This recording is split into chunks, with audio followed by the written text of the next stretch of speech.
From amazing 5-bedroom, 2-story homes to beautiful 2 bedrooms with office space, Celebrity Homes has the perfect home for you. Our homes come with amazing features, vaulted ceilings, sprinkler systems, quartz countertops, designer light packages, and more. Plus, Celebrity Homes is proud to offer our new exclusive closing package. Get a refrigerator, washer-dryer, garage door opener, instant access to Wi-Fi, professionally installed blinds, and up to $3,000 towards closing costs. Yes, it's all included. Visit CelebrityHomesOmaha.com today. For over 130 years, McCormick has helped you make Mom's lasagna to keep her secret recipe alive. Take over taco night, no matter how chaotic your day is. Conquer the bake sale, even if you get to it last minute. And craft the perfect Sunday brunch when it's not even Sunday. Because with McCormick by your side, it's gonna be great.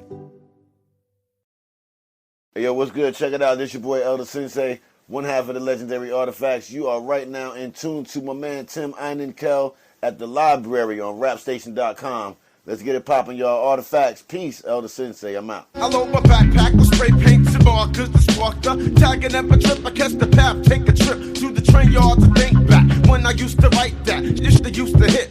Had all the mad color tips. Breaking was my thing. I used to... Formerly of the influential hip-hop group Artifacts, legendary Elder Sensei joins me now on the library on rapstation.com to discuss his newest album with the Immortals Project called Rogue Agents. Hip-hop god Elder Sensei, thanks for coming on the show. No doubt. Thanks for having me. I appreciate it. So the Immortal Project, obviously featuring you, is titled Rogue Agents and is entirely produced by Duplicuts. Off the back, I guess, how did you guys link up to kind of start the Immortals Project? Well, I've known Duke for a minute now, a good 5 years. I met him through a mutual friend, Soul Wowers, and we got together. We did the first EP. I mean, it was more or less, I won't say we threw things together, but we didn't have the chemistry we have now, so it was more or less an experiment, and it actually did kind of good, in retrospect of what we was trying to accomplish, because we didn't really have an idea of what was, we were going to do. We had a direction, but nothing like the direction we have now, and I think that came through, just spending time with each other. We was on the road at A3C Festival a lot, and they had the unique square bus where they had a studio on there. We did a couple of mix CDs with that. And, Duke was doing the mixing. He was in the, working the booth and working the board when we was in there recording, along with a couple of other people. So I think, on the road, we was pretty much I think for the next project, we're going to do something totally different from the last one. And I guess, from gelling together and getting a certain chemistry, we actually had a theme to go on as far as what we're doing right now with the Rogue Agents album, because that's what we didn't have on the first EP. Right. Actually, I wanted to get into that. As we mentioned, the name of the album is Rogue Agents. So kind of, if you could talk about why did you guys name it that? And also, I know in the jacket of the album, there was an explanation of the purpose of the album. Can you talk about the purpose of the album and why did you guys feel that it was important to release an album with this purpose at this time in your career, or actually in the music industry? Well, I think with the climate, the industry and the music we're going through right now, there's so much out there, and a lot of people still don't have enough information on a lot of music that's out there. Whether it be an artist like myself, whether it be a Rock Marciano, a lot of people still come to me like, yo, AG, when they hear songs with me with certain people, they're like, wow, he's still rocking? And it's I feel like you guys just don't understand, these people that you ask me about, if they still working or not, they all still working, because I feel like that's when I say they don't have the information to gain the knowledge of what they're missing. So I feel like with what me and Duplicuts doing, I figure we really, looked at it as on some, also a giant Tom Clancy books, Siphon Filter games, Metal Gear Solid, just pretty much anything we felt Jason Bourne, just the theme of going to we coming to the people to let them understand that there's a lot of stuff out there that you're missing out on, but in order for us to show you, we have to do it in this way. And it's almost like in a forceful tactic to, get the attention, because really that's how it used to be anyway. We trying to come from a time where, things were aggressive in the music. It was driving, the sounds were different. It wasn't like trying to sound like everybody else's music. So we breaking apart from what everybody else is doing, but still having the formula of what we know we have to do. But because it's today, because people are not used to that, and they hear certain records today, and they get excited. But I'm like, look, that's how it's supposed to be. Whether it be a Kendrick Lamar, whether it be there's a lot of MOP. They still rock like how they supposed to rock, because that's what people know them to be. So it's like we feel as though in order for them to understand that fully, that's the reason why we chose the title Rogue Agents, because we knew, we come any way that we came, like last time, people don't even realize we had an EP out because of this record now.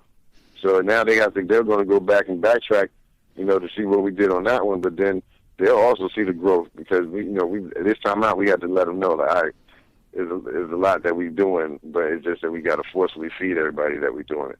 Cool. On the first track of the album, Let's Get Free, it features Sadat X. Yeah. Yeah. It's my man, Duplicate, Sensei. That X, give it to him. What? Smasher. Yeah. Hit him out. Yeah. Immortals Project. That's right.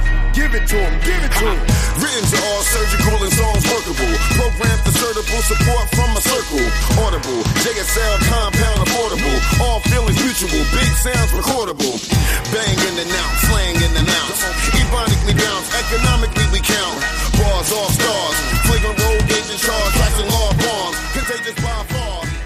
Maximum bill. I think one thing I really liked about the track, there's many things I liked about the track, but the last part of the track where you're talking and you kind of, you say that this album is representing your current fans, but also representing fans that just don't know you. Mm-hmm. And you listen to some artists that are just kind of, they've gotten to the point, and it's nothing against them, but they've gotten to the point where there's, I don't want to say they sound burnt out, but they just sound content or complacent to where they are. Right. And if Joe Schmo is not going to listen to my album, then F him. If the critic doesn't like my album, then F him. That type of mentality. Yeah. So I'm just wondering, you've obviously been doing this for a while, and we all appreciate it. How do you not become, I guess, complacent in your listenership or your fans? What keeps you from wanting to reach more fans? I think it got a lot to do with touring. Because when you get to see the people. There's a lot of people, it's weird, man. It's like, I've been to Japan 3 times. My third time was this past year. And it was more people that came out to see me than the other times I was there. And the first time I was with Artifacts. Second time I came by myself. But I didn't realize how much I did when I was there, because when I came back in 2013, a lot of people that I met from that in 99 was coming to me like, you remember me? You did this. I told them everything. I remember everything. But for them, a lot of people that came to the shows was like, either hit me on my Instagram or my Facebook, like, I'm coming to your show. This is the first time I get to see you perform live ever. But I also get to see how it feels to have a 90s artist in my face, because he said, I'm looking at your YouTube page, the videos and stuff, and I'm feeling like maybe he's going to do this tonight. And I was laughing because that's what they expected. He expected that. From what I've been doing and from my past to now. So I feel like I still have a lot to prove. Not say to myself, still doing music, but sound-wise and lyrically and just being an artist, you can never say you want to stop or should get complacent, because you're challenging yourself to have these people, it's pretty much like you trying to be a president or trying to get people to vote for you. You're trying to get these people to understand, I don't care what era I come from, I can perform in front of a lot of people. Half the crowd going to be my age because they know I'm coming, but half of the crowd going to be young. And they might have heard a lot of Elder Sensei songs, but some of them never probably heard the Artifact songs. So if I'm doing those songs, they'll come to me after the show like, yo, what songs was that?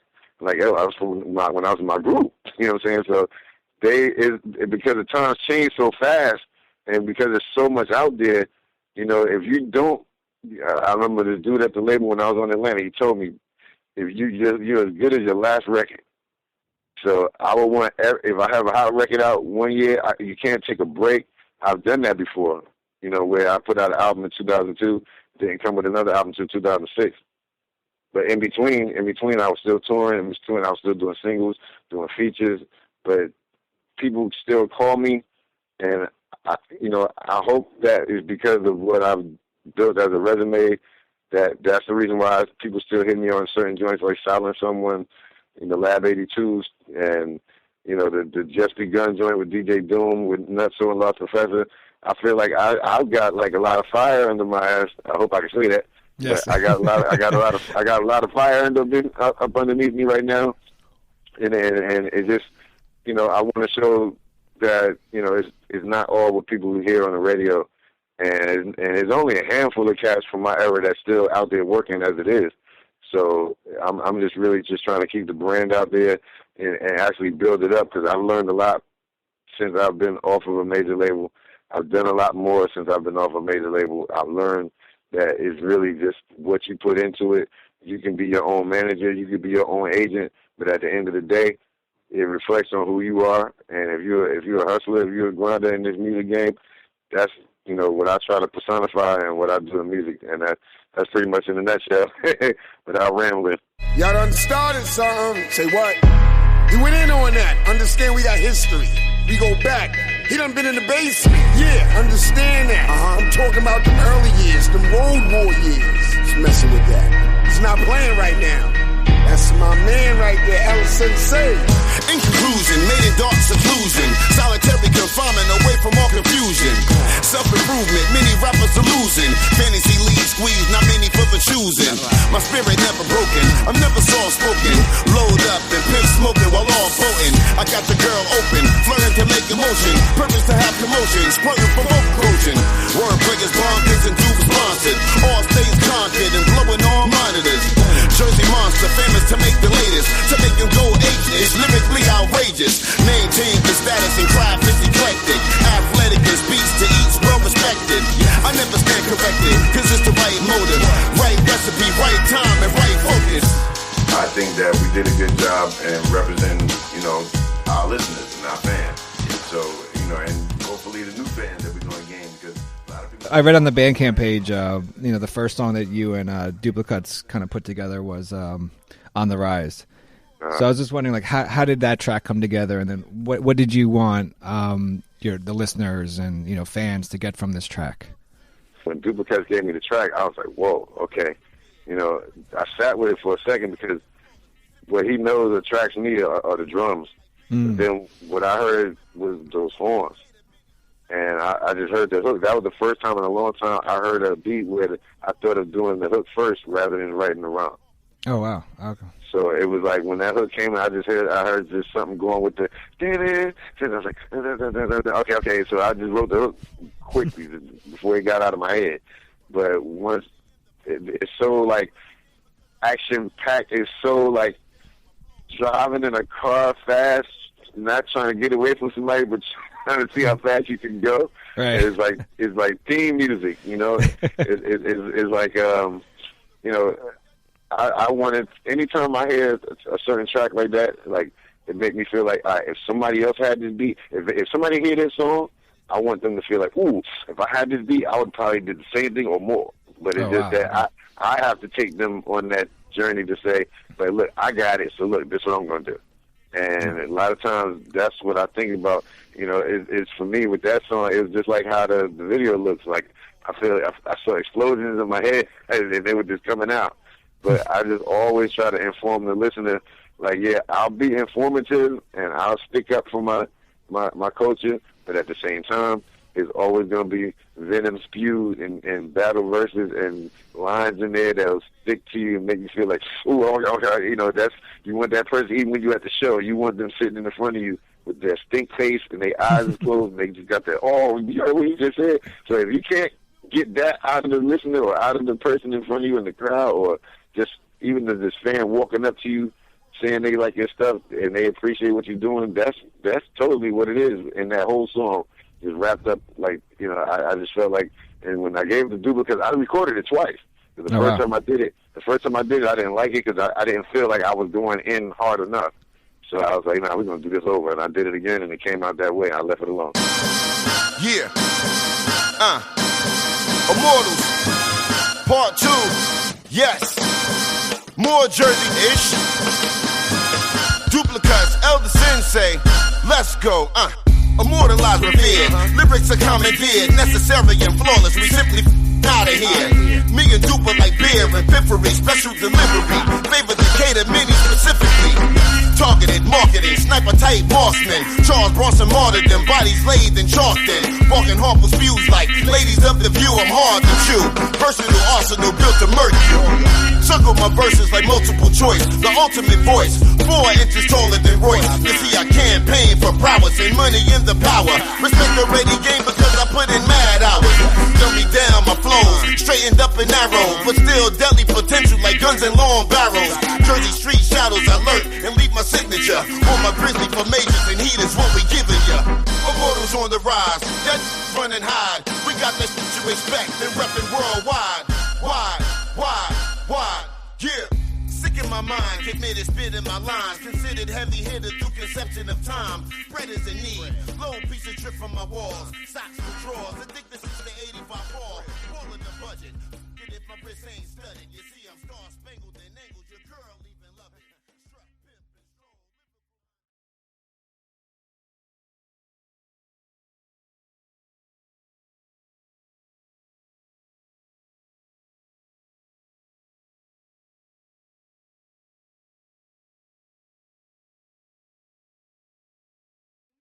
Another song I really like on the album is "Pass It Off" featuring John J.R. Robinson and Internal Quest. Nah, let me pass it off. Yo, who up next? Jersey never raps off. John Robinson, Duplicuts, set it off. Part Jersey, ready, don't forget it. Also got the BX and Far Rock in my spirit, don't get it twisted. Tri-state Ron Grace kicking up ballistics. Tundra like Blizzard, microphone wizard. And I noticed it's made up of, you know, obviously you're on the song too. It's made up of all New Jersey MCs. Why, as someone actually from New Jersey, why is it important, or is it important for you to kind of feature Jersey MCs on tracks or music? Well, it's not enough that we don't get enough shine as it is. You know, people, talk to immediate groups from Jersey, because we in the forefront, whether it be Artifacts, Naughty, Redman, Lords of the Underground, Black Chemistry Bass, we can name a bunch of them. But I think for right now, I have to not say, pass on the torch, but bring some light that is, a lot more talent out here than people can probably imagine, because there hasn't been a lot of MCs coming out of Jersey like we did have, in the 90s. So, a guy like my man John Robinson, man, like, I've known John for a long time. Little side JR, like, I've known him for a minute, and I see the one thing that I like about Jay is, like, let alone his voice, but his wordplay is phenomenal, and I just feel like every time I hear him, he gonna always say something new. But he's like, even when you get him on a song, it's like like that's kind of the reason why we went with the Rogue Agents and the way we spied him, because he's like a hired assassin. I can call this dude at the drop of a dime, and he'll record the verse for me, but I don't really have to worry about how it's gonna sound. I ain't got to worry about if he's going to go in for me. He's going to always do his 100% best every time. And that's what I really like about working with him. And he's one of my friends in this game. And there's not a lot of those either, because a lot of people just, record and get paid and stuff like that. But I broke bread with this dude many times, so he's my friend. Also got the BX and Far Rock in my spirit, don't get it twisted. Tri-state Ron Grace kicking up ballistics. Tundra like Blizzard, microphone wizard. What is it? Collabo, power pack with mad flows. Out of this world, yo, we go Astro. Revolutionary like Castro by the capsule. Where the blue pill. And Internal Quest, he's like the new blood, and he's a triple threat dude. He rhyme, make beats, and he DJ. And I'm just really trying to groom him right now into, like, being an artist, and he really understands what it is. You know, he does shows, so he understands how to perform on stage and how to present himself. And I'm just proud that, you know, he's taking this ride with me, because I put him on a lot of stuff, and I'm on his albums and singles. I just really want to keep him around me so he can see that, you know, you can be one of the people that, you know, like a pioneer, no different than how people might say, look at me or look at Tame, but you are he in my immediate circle. So I really want to see him grow. Eternal quest, but I'm immortal through this music. Dupe on the board, it's the Sensei and it's two students. Tap the class, but your boy flow so stupid. We walk in, MCs get elusive. Every track is exclusive, it's a reflex bomb on my toes like a next combo. My green so down rhyme. Sorry, I cut the grass exposed pythons. You can't tell this shit when I'm rocking with icons. So everybody no different. I got a guy right now, my man Beneficence. He's in Atlanta, but he's from New Jersey. He had an album out a year ago. Did really well, and there's like another guy that he's not on his album, but he's another guy I really want to shed light on because he's from Jersey, and he went off on his own, went to Atlanta. Next thing I know, he always presses his own albums, did everything on his own. Next thing you know, he get with the people in Sweden or Switzerland to give him a deal Adrenaline Records with, and they just give him an album, and I'm like, wow, I see him doing good on all the websites and stuff like that. That made me feel proud because I'm like, look, these are the people that I'm trying to shed light on, and I see it happening online. I see it going down. So this is the mission that I'm on. You know, a lot of people from Jersey need to be pushed out like that a little bit more. And you got all 50 boys out here in Jersey. I do joints with them, you know, producer-wise. I got my man Mint Plus from here. We got an album coming right now, and it's like a circle that I'm trying to, and an army I'm trying to build to, like you said, get Jersey a little bit more shine and as we deserve, but like for today as well. When it comes to all out bravado, we start and engage. Marvel out engage, be hard-headed display. Style built and wave and trained to obtain. Flowing propane, soul vein coming after post game. All confident team play, we dominate. So, what was it? Would you say it's harder for Jersey MCs to shine today than it was when you first started? It was always hard. It was always hard. Even when we came out back in the day, when we did shows in Manhattan, we never said when we was from until after we was finished. After we was over, we were like, all right, we're going back to Jersey. They were like, oh, what? Jersey? Get out of here. Sounded like that. Because like I said, like the only, you know, I think people consider artifacts like, I guess like, because we spoke on the culture pretty much of hip-hop on every level, whether it been graffiti, breakdancing, b-boying, MCing, DJing, we pretty much do it all, and spoke upon it on the first record we ever put out. So I think for the world and for everybody, you know, in New York, you trying to always impress New York. Mm-hmm. But when we came out, a lot of people thought we was from New York because they didn't think that we fit the part. Like, we didn't look like we was from Jersey. I don't know what it was, but they just felt like, I'm not from New Jersey, like sounding like that. I was like, we are. And it's not just because we from Jersey, it's just because I know we not from New York and sounding like that. Because at the time, 94, 93, talking like we were talking, it wasn't a lot of coming out of Jersey like that. Right. So we pretty much covered all the bases and still like trying to do the same thing today. Nice. We're speaking to Elder Sensei, a new album with the Immortals Project called Rogue Agents. I want to get into one of the tracks on the album, Major Play, featuring Sadat X. Yes. I read again that on the Bandcamp page, I read that you were kind of hesitant to. You said that the beat that you guys were spitting over wasn't a beat that your fans were going to expect that you would rhyme over. So, was there any hesitation for you to rhyme over that beat when you first heard it? I mean, were you worried that you might lose your fan? Like, I'm not lose for good, but like, you know, it might be the one track that the fans just like, why, you know, this is not an L beat, I'm gonna skip over it or something like that.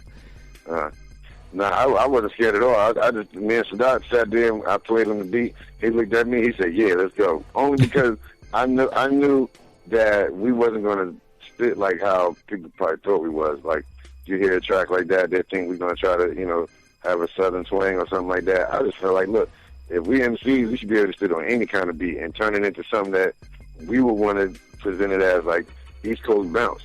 You know, we're not trying to be something that we're not. I just felt like, yo, we got this beat, let's bounce on it, because we could do double time spit or we could do regular spit. We did both. But I just think that I wanted to make a song for these cats today that probably won't think we was able to make a song like that. You know, and for the listeners who follow us, we saying to them, like, look, we doing it like this, appreciate it. I mean, we would understand if you didn't, but we want to make it as hard as possible for you to say that it's right because of what we're saying. But I just think it fits for today. And we trying to show and prove that, like, look, even though we from this era, it don't mean we can't do this. Because we in the game, we just as much MCs as these guys today, whether they want to call themselves that or not. If me and Sadat are MCs, we should be able to adapt to anything. But I just think, like, once I heard we started getting into it, I was like, man, this is just really like a good song right now. As we get it in, we fit bars. Added up more than 16. Spit mean, first team, 32 lines investing. Grind, incline, written out for collaboration, maturation, saturating, market that's evaporating. Music is aspirating. I don't simply have to And I really like the album because I think it's just it's one of those complete albums where there's no reason to skip any track, you know. Just I appreciate that. I always say that. Yeah. No, it's like if you skip a track, you have to be like, why the heck am I skipping this track? There's, you're eventually gonna come back to it. Like, I ain't listen to this one as much as I listen to the other one. And it's also, you're trying to give the listener a choice. You know, I know that for every song I do, everybody's not gonna like every joint, but I'm gonna give it my all to make you, like, give you a choice to say, hey, you know what? You know, I ain't listen to that one so much like that. I didn't hear that. But then it's also saying, like, you know, you might, if it's 8 joints, 12 joints on there, hopefully you'll like about 8 of them. So I was curious, with this type of project, I mean, and when you have Sadat on it, you have Craig G on it, are you sitting down with, well, when you write a verse, are you writing to the beat, or do you write first and then get the beat? I guess maybe it depends on the song. And then also when you write with someone on the album, are you hearing what they do first, or are you guys writing together? How does that work? Well, I definitely write to the beat. I learn from, you know, I can write a bunch of rhymes, but once I get on the track, it's not on pattern with the track at all. You know, try to make it fit, and it's kind of forcing certain flows into certain beat patterns and stuff like that. So, you know, I probably take some of what I probably already wrote, but majority of the time, I'm writing the brand new verses to the beat, and just so I can be in the song rather than, like, all over the place. I want to be in the pocket with certain, because I don't write straight as it is. Like, I'll rhyme straight, and then the next line will be totally like a flow, and it sound like some, like, almost like a harmonizing thing, but then it'll come back to something sporadic, but then I'll try to come back and do it regular. So I'm trying to fit all the different ways to spit the verse around the track, but then it's also, you know, when me and Sadat, we did the song together. The song with Craig D, he sent his verse in from Queens when we did that on the last EP, but everything else we did in the studio together. Cool. Do you have a favorite track on the album? Yeah, I would say On the Rise. I got a couple. I would say On the Rise, because that was the first one I did, and I was just, like, blown away by the track. It's like, I was like, well, okay, like, dude, bringing something to the table. I was like, okay. He was like, all right, look here. I was like, okay, oh, word, I like that, let's go. But I would say on the Rise and Rogue Agents, because when I played that for my man, we was in the car, and, you know, and the hook came on, and he was just looking at me. He was like, this is what I'm talking about. Nice. He was like, this is what I'm talking about. So and like I said, like, I remember, of course, doing all the songs, but through all the recording, and after we was finished, some of the songs came back sounding different. I was like, wait, that wasn't like that before. So it was like, you know, Duke was just shocking me all the time. So, you know, I was amazed when I heard some of the joints, you know, just because of what we did the first time out. I was like, whoa, I said, we killing the last record now. I was like, it's on overload right now. So that just showed me the growth, and also all the talks me and him had of how we said we wanted to come, he really, really did that. Do you have is there like one verse on the album where you kind of you shocked yourself, I guess, in terms of like you wrote it and then you read it and you're like, holy crap, I'm good. I never do that. I probably like wince a little bit like here and there, because I think all MCs will probably do this though. You'll sit there and be writing. Let me see which one maybe. I would say maybe Codename Flawless. The verse after Cool Steve. The second coming on call, boosted at your mall, collect pieces for fall, double X tall, Layshaw with literate grammar that seems missing, no charge of fees from years pre-existing. Just certain things I was saying, I was like, whoa, I didn't realize I put it together in that way, and it came out so clear, and there wasn't no mistakes, nothing like that. But I think a lot of MCs will have that inside them when they write and they sitting at the table. I don't care what you're doing at the time. You'll come up with a line, you're like, whoa, what was that? Go back, read it again. Then you try to build on it. So every MC can say they do that. If they tell you they don't do that, they crazy. So I sit there like that too, because that's when you know, actually, you were kind of right. That's when you know you're good. If you feel like, even to yourself, you was like, whoa, that was impressive. you know, like somebody else might say, but then it'll be some of them lines you're like, I don't think they're going to catch that one. They're probably going to listen to it back a few times like, oh, what? He said that? But a lot of times those be the good songs, because you always come back to find something you didn't hear before. Hey, so Al, I want to turn into like talking a little bit more about your career, if that's all right. So in the book Hip Hop in America, a Regional Guide by Mickey Hess writes about your proficiency of 3 of the 4 elements of hip hop is DJing, MCing, and graph writing. So for yourself as an MC, how important, or is it important at all, that you, when you're writing, do you pull from those the 2 other elements that you're proficient in, and also like when you're and also, if you didn't have that proficiency in as a graph writer or a DJ, how different do you think your MCing would be? I think it'd probably be a lot different, because, I was an artist first, when I was growing up as a kid reading comic books, that imagination to have, and trying to copy what you see in the comic book and not try to trace, I think that pretty much led to, getting into graffiti. You seeing it for the first time, you like, wow, I want to do that, and you feel like you can. But, it's also, comes a lot of practice doing that.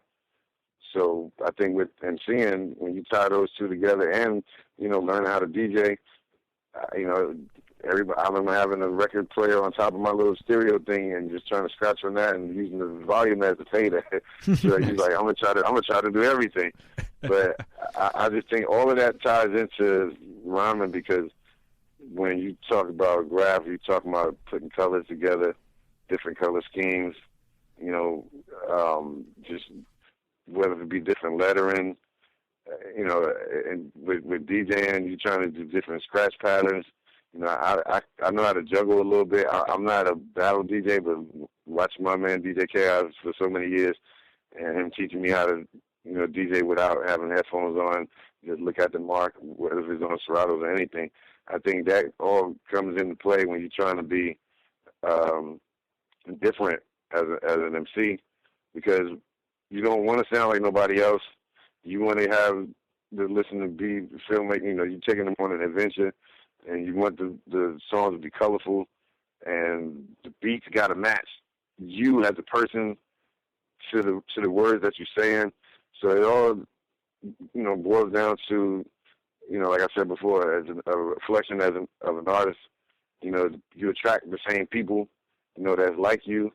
So that's, if you have a lot of followers, which I hope I have, is because of that. These people follow me because of the way I am and because of the way I carry myself on doing these songs, not talking all reckless and having ratchet songs or whatever. Just I just always wanted to incorporate all of these elements into what I was doing.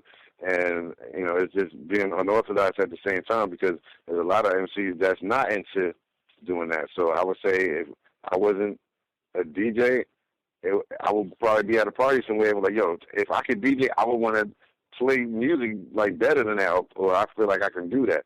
So I just think that if you want to be able to do that, you have to just take it upon yourself. And so much as like me and Tame did, I think we pretty much told stories of everything that happened to us being up and coming artists in Jersey. Then put it all onto wax and put the first album out, and that I've always just tried to practice that because that's why people pretty much followed us from the gate. In 2002, when you released your first full-length album, Relax, Relate, Released, it was right after, it was your first full-length album, solo. Was there any, I just was curious, I mean, I used to rock that album to death. Thank you. Was there any nerve, like, were you nervous doing that? I mean, like, not nervous, like shaking, but, was there any fear that, well, you're being a solo artist pretty much for the first time, and were you, you know what I'm saying? Like, were you nervous? A little bit, because, I was like, I didn't know at the time that people wanted to hear a whole album from El Sensei. I did a bunch of singles from like 98 to like to that time. I just felt like I couldn't keep doing singles and jumping from label to label. I approached Wes Jackson at Seven Heads, and he gave me the opportunity to do it. And for me, that was like a more personal record. And, it wasn't so much of like me bragging about or so much say, talking about myself as an artist or what I'm trying to accomplish. I think it was more or less like, after all the stuff that was being said on the streets and, people wondering what happened with Artifacts and people wondering if we're going to ever make records again, I pretty much like from 98 to that time put everything in a bottle and just put that record together. And I would say, that was a more personal record for me because I probably, let out stuff that I probably never said before. But I would say song-wise and the way I had to put that record together, it was my first time out working with Seven Heads, so there was a lot of things I was hoping was going to go right, and I pretty much, it was the first time I ever did something like that. One of the tracks that I used to really play to death from that album was Frontline featuring Pharaoh, Prince Po, Mike Zoot. Yeah, that's the first single I ever put out as a solo artist. That was like when I first heard that. The beat was just the beat was off the hook. But also what I really liked was that there was 4 MCs that were able to. It seemed effortlessly just to build off each other. My vendetta in this form, a musical song, is to enlighten and brighten the mind through instrument and rhyme, and fix those inadequate flows that don't adapt, making snacks on wax plates for DJs to scratch. Fast slash, cross hatch slash, cross patch. Every word of mine to be verbally so tight to match. Data hit you harder than Caterpillar trucks. In the lab when we collaborate, all matter really rough. From a music monster, bust mortar, break the order, torture sound texture, fire waters in my aura. The future forefather, you new wave slave. This is just totally as a fan. If you could talk about making that song, just like the creative process, working with those guys. All right, let me tell you this. I came in, my man Matt Fingers, he came to me. I mean, this dude used to always come to the studio when me and Tane was recording, so he was always around sometimes, and he would always tell me, he's like, yo, if you ever get off the label or something like that, or if you ever get an opportunity, I want to do a song or a single with you. So I used to be like, nah, we on all this Atlantic record stuff. I don't know if I can do something like that. But I said, I got to fall back and wait and see what's going to happen. So actually, a lot of things was going on at the label where we was really, about to do that. So I just told him, like, hold on, we're going to work something out. So lo and behold, we get off the label, me and Tane split up, do what we do.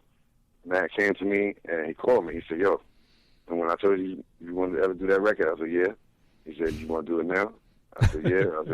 He said, yo, okay, if you had a chance to do a record with somebody right now, who would it be? And I was like, all right, only because I hear things too, I think I need to do a song with Organized Confusion. He said, really? He said, yo, all right, cool. He said, I got Mont's number. I'll get in touch with him. I'll tell him to get in touch with Poe. And then he said, well, I'll grab Mike Mike Zoo, because I work with him right now, and then, FT, right? I said, yeah, I know FT. Yeah, I know FT. I said, Mr. FT? I said, yeah, I know him. So he's like, yo, look, I said, Problems, right? He's like, yeah. I said, I trust me, I know him. I like his voice. So he said, all right, we're going to book studio time. Everybody came in the studio, and it was just like Poe was in the other room watching TV. Monsters in the room. Mike came in with F. Everybody just grabbed a piece of paper. Everybody started writing.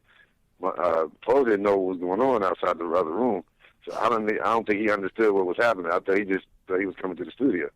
So I go in the other room. He in there chilling, watching TV. Blah blah blah. He talking. I was like, yo, hello. Hey, you ready? He was like, ready for what? I threw the notebook on the chest. He was like, oh, word. I'm like, get to work, sir. Get to work. So I went back in the other room. I started writing my verse. Everybody just in their little space doing what they had to do.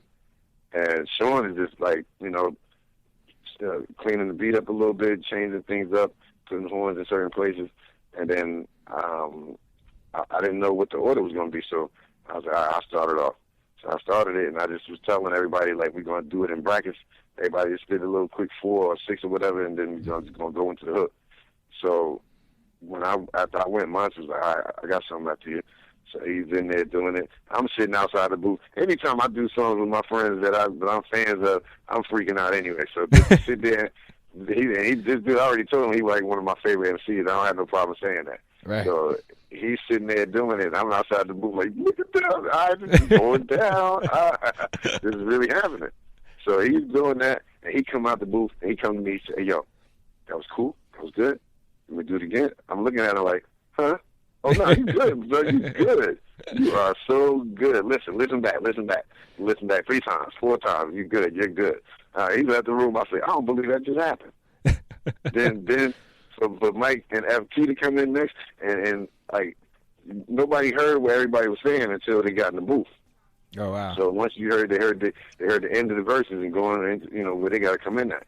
So everything was just, I was like, you go ahead, boom. And they looking at me and like, all right, stop. So we was just pretty much putting the song together. Once it got to where the hook was at, I just let everybody chill. I started writing the hook. Then Sean came to me. He said, look, why don't you say this? Because he asked me to say the hook to him. So I started saying it to him. He said, why don't you change this? And then it'll go with the horn. And da-da-da. I said, all right, cool. All right, I got you. He shines his mouths all the time. Okay, because he said, instead of saying more, he said, just say twice, test these MCs. I was like, oh, true, okay, get that, we got it. But then to listen back to it, I didn't even think the little hook that FT and Mike did, they did that on their own. Because they knew they had 4 bars, a little bridge to play with before they jump back into their verses. And to still have the song let be like almost like 5 minutes was crazy. Everybody still got to say what they had to say. But yeah, it was like, when I first heard that, I think I played it like every day on the minute for this. I had a radio show in college, and I just played that like every show. I was more impressed with Sean because he played all that music on that track. That was all him. Right. Oh wow, that's really incredible. The government is supplying the heat. They going psychotic in prison because of the economic conditions plus sex and trauma. People come up, run up in beef, get gun butter. Crush truck chains, the wiry gold frames, change sums up. The dollars, white collar, blue range, eat my dust up. 10 in the buck in the so obviously you're doing a lot more. You're a solo artist, right? And you've been for quite a while. When did you start feeling comfortable as a solo artist? I mean, was it right after the first album? Was it during the first album? Was it before the first album? I think after the first album, I kind of like knew what I wanted to do on whatever next project I was going to do. So I was like, okay, like I said, constantly touring. I'm just always on the road, trying to stay fresh in people's ears and in their faces. Like, look, I'm here. Don't forget about me. I'm working hard. The next thing you know, I get this situation with Fat Beast, and I recorded the Unusual album. But doing that record, I was like, I think at a point where I was like, okay, I did this album. It was dope. It was personal. And people that worked at the label was like, yo, they said the same thing. That album was dope. On this one, we need you to just come with the album. I already know. So I just was trying to, get with people that I knew that had beats. Kind of one of the few people to first work with Jake One, Illmind, gave me the Crowd Pleaser joint. Working with Socrates, that's my man from T-Dot, Canada, you know, and very, very talented. I would like to work with him again. You know, my man Fusion from Baltimore. I had Revolution gave me a track. You know, I was just trying to like reach out to people who I was fans of producer-wise, but knew at the time what they had out, and because they had their own projects out. So I was like, you know, just trying to make a record where it was like, instead of talking about things and being personal, I like, this whole album is J-Rawls, you know, this record is just going to be boom, boom, boom, boom, boom, boom, boom, like no bones about it. Every song was coming in hard. Was no really slow songs on the record. You know, everything was very, very forceful and powerful, and I think after that record and listening still back to that record, that's when I was convinced to myself, like, all right, you know, now you are an official artist. You got 2 albums under your belt. This one sounds better than the last one, and now from then on, I always felt like I had to top that record. Captain of the ship, Buckaroo Banzai. Master of the sword like Lee Mubai. In it for the cash and the flash and the guts. When you released GT2 New World with the Polish production team, the Returners, you said in an interview that, quote, "The Returners and I made this record for all those who wish to be taken away from for an hour and just reconnect with the vibe of what good hip-hop is all about." So I'm just curious, can you, for yourself, can you define what good hip-hop music is to you? And then also, what's your take on today's hip-hop music versus what's considered the quote-unquote golden era? Right. And do you think we're closer to getting back to that golden era? Okay, true. For me, good hip-hop is like, it has to be a certain standard that you got to, hold yourself to. And I think I'm always going to come back to what's different and now back when I started to today or as a listener growing up. But I think for me, good hip-hop is driving music, not to be bored. Mm. You want to take the listener on a ride, give something back at the same time, and not to be selfish. The only thing is about, what you want to hear. But you got to understand that you're catering to people, when from your first record to your last. So I feel like good music is the, keep the listener like on the edge of their seat, and that's the one thing I would say I like about Public Enemy music, and I think that's an ingredient in the music that me and Duke just did with this album. We try to have a diverse record and with different sounds, but everything to be, forceful. Mm. When you listen to Public Enemy music, it was forceful, it was in your face, and that's how I grew up off of all of this kind of music, whether it be G-Rap, whether, KRS-One, all these people, they were all in your face when you listen to their music, when you listen to their words. It was like those words grab you because of the way they're saying it. So it's almost a testament to what you said earlier when people sound burnt out. I'm like, you got to sound clear. Your message got to be clear. Your voice got to be clear. And people take you more seriously than you would ever think if you was to keep that up. Because we all came from that. So I think you got to, keep that up. And beats got to be banging and not. I hate light music. I don't like light beats. I don't like something where I put it in everything. I'm hearing more hi-hats than I'm hearing bottom.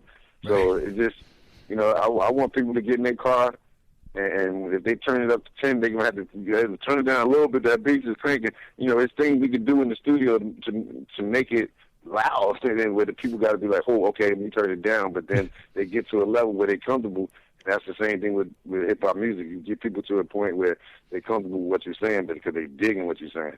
Yeah, nice. And I think the difference with music today compared to when we started is, like I said, everything is soft. Everything is unimaginative. Everything is like, I don't get it. Like, and people accept it. Like, I don't hate on nobody that's making money. Like, and we all, that's a cliche to say that too, but I just feel like, man, like, for a lot of the stuff people be liking, I'll be like, really? Come on. Like, you can't be serious. You know what I'm saying? We let a lot of years slide by with a lot of garbage. That's why it's hard right now for a lot of people to make records. And these industry people that's involved in music today, ain't never coming from where we came from in the beginning, or from when we would work when we were signed to labels. When we were signed to labels, people was working there that looked like us. Right, definitely. They I don't care what color you was, but they looked like they was at least as hip hop as you was. Right. That is gone today. Like now, everybody's a corporate hip hop dude that maybe grew up listening to it. They stuck them in the office. I've seen this go through years and years with this industry.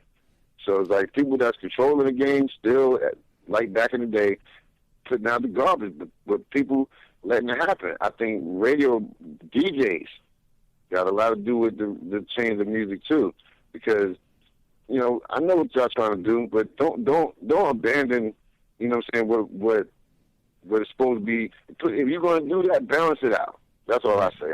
I don't want to be at a party and hear all 90s music either, or all underground stuff, and I see people over there that's not like me getting bored and stuff. We got to cater to everybody.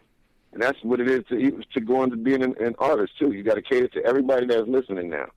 But then I don't want to be subject to not being heard because you feel like, you ain't hot enough, or you are, from that era, or, come on, man. Like, good music is good music. Mm. And a lot of music today ain't as good as it used to be, and then that's when we get into the golden era. That's always going to be considered like from early 90s, even 88. I always got to start at 88. I go from 88, and then you stop at maybe like 98, 99, a little bit of 2000. Mm. But like after that, it's gone. So when you talk about the majority of the groups, like, can you realize there's like no hip hop groups right now besides like the Roots and like Wu-Tang here and there, and but now that's why we put subsidiary groups together, whether it be Wu Block. I love that. Wu Block, when Locks and Wu-Tang got together, I was like, see, that's dudes getting smart. Right, definitely. That's when you get smart. But then it's also because these young cats don't realize when they now walking around with flat tops and going to the thrift store buying clothes that we used to wear back in the 90s. I'm like, y'all realize y'all still walking around with dudes that's still making music from the 90s. So they might think we older, but we like dinosaurs walking around y'all right now, still making music, and y'all got to compete with us now. Because now the game is balanced out when you talk about the internet. And for golden era MCs and golden era music, the internet is like, I tell dudes, like, cherish that. Because if it wasn't for the internet, dudes like me, Mons, like a lot of dudes, Lick Nuts, Alcoholics, and Beat Nuts making an album together, all of these dudes right now, if it wasn't for cats like you, if it wasn't for a lot of the like blog sites and blog and online radio shows, they have an outlet now to just like, if this DJ ain't gonna play it on the radio, I got my own show. I go on this stream, I go on this station here, and they can support it. So I feel like if as long as we able to work, go. That's why it's hard to call it golden era. I just say good music ain't gonna never be lost. But I would say from the era we from is just that music was just so like they can't and will never be able to duplicate that. They just need to let us make the music still. Like a lot of the dudes from the golden era still making music. So as long as they have an outlet to put the music out, people are able to get it. But it just still got to be, artists got to be responsible for what they're doing. But I don't think none of these people are going to be able to equate what we did in the 90s. And it's definitely like what you said about, the lack of diversity in music and radio. It's just like you have that same kind of formula that a person's putting out for a single, and they're just going to constantly play that. But then the label was telling me, like, the ladies want to hear the music. That's one thing different too today. A lot of the music that dudes are putting out is driven toward women. Where like you're not giving the woman a choice of what she should like, because you're making these so unquote female songs, or these you're taking the girl out. I'm gonna spend this money on you. I'm gonna do this. Those songs is cool, but it's like really, you're not giving the woman a chance to say, I kid you not, and you probably can vouch for me on this. I remember when Last Days, Onyx, when that song came out, I remember going to the clubs, and I'm talking about when girls wearing DKNY clothing heavy, And they saw it, and when you can think of that video, and when they had the clothes they had on that video, I remember girls was like, I'm like, Onyx is the grimiest dude you can find on wax right now at that time. And girls was loving that song. Because they feel like you let them choose what they feel they need to like. You know, they find grimy dudes just as, you know, look good looking as the dude that think he all, you know, shiny. Right, exactly. Yeah, true. But it's just that you give them a choice. It's like you look at when Wu-Tang first came out, the ladies was loving them. Method Man came out, they was you couldn't tell nothing, girls nothing. But it's just also they didn't feel like you was just forcing something in their face. Like, let me like what I want to like without you feeling like. But now everybody's song is so soft. Right. It's so soft and driven to the little girls. I'm like, y'all barking right now. Dude, that's why they don't last. That's why they make on the conveyor belt and dudes like me doing interviews with you. True. On this album, Rogue Agents, you work a lot, obviously, with Sadat X, and now you guys have a new album coming out called XL. Yes, sir. So, can you talk about when did you know you wanted to, or you guys wanted to do an album together? Also, was it during this album process? Obviously, was it, you know, you guys done stuff before? I know you guys have done stuff before. And also, what can you kind of tell us about the new album XL? Okay, well, me and X situation was almost the same as me and Duplicuts. You know, we working with mutual people, and they was just like one day talking, and they brought it to my attention, brought it to X's attention. It wasn't like we wasn't thinking. I wouldn't say we wasn't thinking about it, but it just like it came out of left field, and we was like, yeah, you know what? You know, let's do that. I mean, it won't hurt. And then one thing led to another, and then we just started snatching up beats. And I would say all of the beats we snatched up, we didn't do like a whole bunch of songs. And, you know, every song we did do for this album, we sat together and wrote every song together. Oh, wow. No separate sessions, no synth space, no attachment files, nothing. And X say that in one of the songs, too. We sat there together. So a lot of the tracks that we brought to the table, he brought some tracks to the table. I agree. I brought some tracks to the table. There's a lot of new producers people don't know. There's a couple of familiar ones. We got 3 guest spots on the record. I want to tell you so bad. But I want to give y'all something to wait for a little bit. But everybody that's on the record that's guest appearing is from New York. So that's I can't say that. But I'm just very, very proud of this record that we're going to put out, and I think it's going to be more than what people are going to expect from me and X. You know, the single is we just got mixed, so that's coming soon. We're going to be mastering that soon. We're going to try to put that out, release like February. We're going on tour in March to Europe, so we're trying to just get the build-up going and really pretty much go from the buzz that, you know, Duke pretty much generated from the Immortals Project album and having Sadat on this record. I think, like, and it goes back to what I said about JR and Eternal Quest. Sadat was a hired mercenary for this album. We like, yo, we need you for this record. We enlisted his skill to be on the song, on 2 songs, and him on the song with me. All that did was pretty much get the listeners ready. Like, if y'all like what we did on this right here and how we spitting on this, I guarantee you, when y'all hear this record, when y'all hear this album, man, a lot of people gonna be talking. It's not even because I'm on it. It's not. But when I listen to it, I'm totally convinced. Like, wow, we should have did this a long time ago. But oh, wow, it took us. We've been recording this really like since 2011 because we've been touring and stuff like that, and you know, I've been doing stuff and just me and Duplicuts doing what we were doing. So we didn't rush this project at all. We pretty much took our time. It really wasn't nothing to rush for, you know, because it's still going to be a big surprise to everybody. We just pretty much wanted to keep, you know, putting it in everybody's head to remember since like last year, like, yo, we're doing this record. Don't forget. But we've been building it up.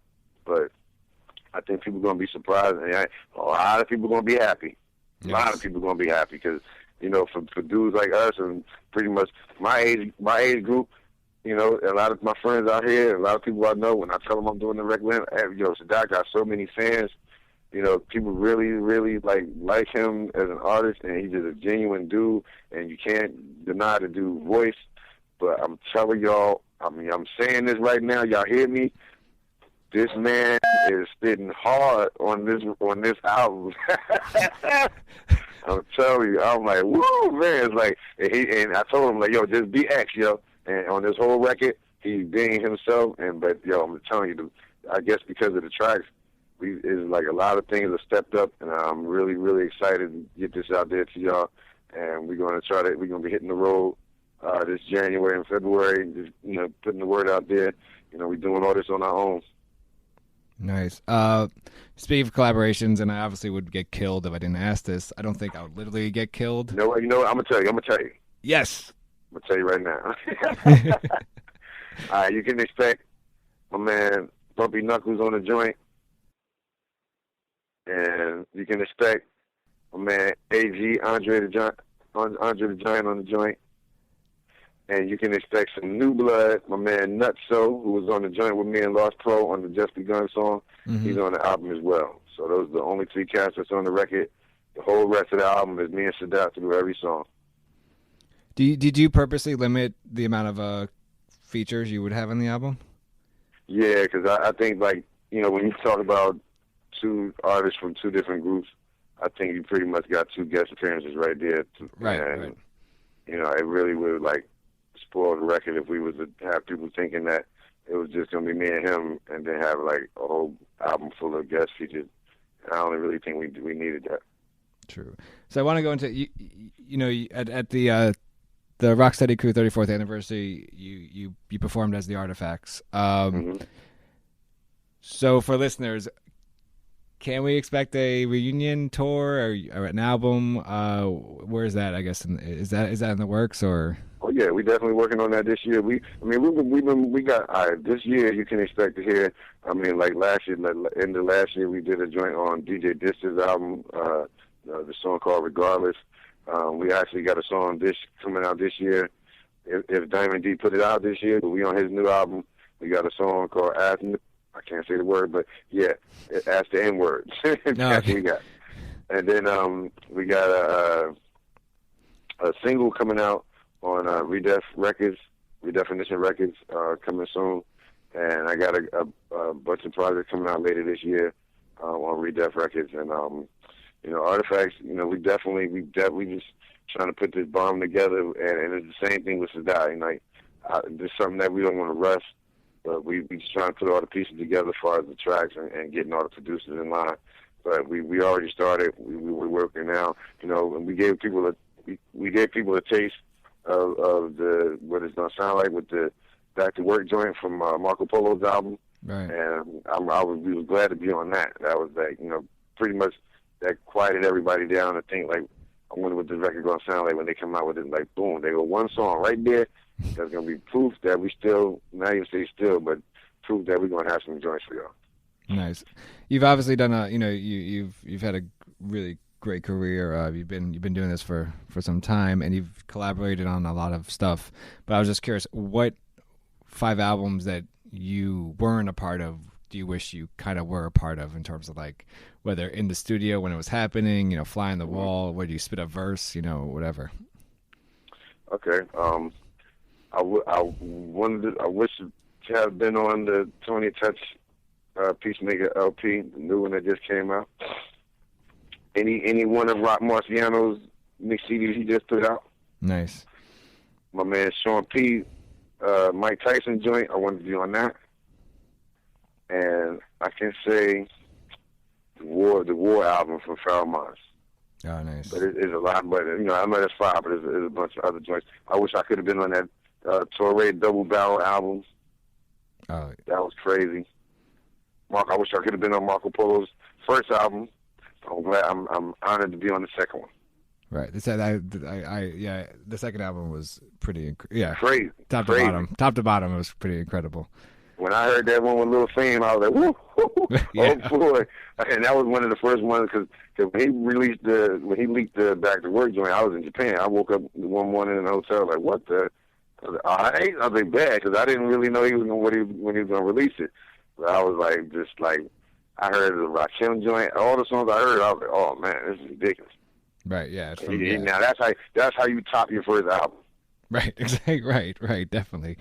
So you've obviously you talked about what's next for you. What's the best way for one for listeners to continue to follow you, but 2, cop the Immortals Project, the Rogue Agents album? Well, right now you can cop the Rogue Agents album on iTunes right now, and I think we are about to be on Amazon, but you can get it from the Bandcamp, you can get it from iTunes, whichever one you prefer. You can get at me on Facebook, Elder Sensei. I got a fan page on there. We got an Immortals Project fan page on Facebook, so you can hit that up and like that. You can hit me up, Elder Sensei, on Twitter, ELDASENSEI. I'm up there. You can hit me on Instagram, Sensei from NJ. I'm on there too. You know, if anybody want to get at me, you know, if you follow me, just, you know, it's not hard. Just, you know, hit me up. I'm easy to get at. Legendary the Sensei, new album, The Immortals Project, called Rogue Agents. El, thanks so much for joining me today on the Library with Tim and Kel. Yo, thanks a lot, man. Yo, on behalf of Duplicuts, we want to thank everybody for supporting us with this project. Immortals Project, Rogue Agents is in your stores, it's online, and I appreciate all the love that y'all showed us for this project. And hopefully we can bring more music to y'all, and, you know, we keep the relationship going. Mine is contrived of live yelling aggression. Man talking depression in corner rap sessions. Quality control breath past every label test. Time revamp the chant, cadence hitting every step. Bigger and better moves, immortally produced, vocally subdued. The sound you can't refuse. You're confused, we lock, brawl and abuse, overhauling enthused. Your yesterday's news, tools company, chances and paper is laid in front of me. Part 2 in the studio, recording comfortably. Reset and reassess, ready as they evolve. Affirmative action, heavy and on the job. We musically on call, we giving it to y'all. Stay hard, intact and steady abroad. Reset and reassess, ready as they evolve. Affirmative action, heavy and on the job. We musically on call, we giving it to y'all. Lyrically strong, it should be along. My heart and will is in it. No singing the gimmicks. Just bringing a simple method, what it means to kill it. Free spirit, free reign, but never free admission. Compensated display skills on my formidable opponent. Use every component for special moments on stage or in the booth zoning. We burn the candle at both ends. Focusing on make the song smoking and formulating a potion. That's well suited for change to reassert an image. Uncharted limits, pointing my views and premise. Rappers today are tragic, can't capture the magic. Appreciate and indulge on what it means to have it. I play the part and express myself naturally. Smashing, accurate and all around dashing. Immortalized. Part 2, Duplicuts, Elder Sensei. Let's go. Reset and reassess, ready as they evolve. Affirmative action, heavy and on the job.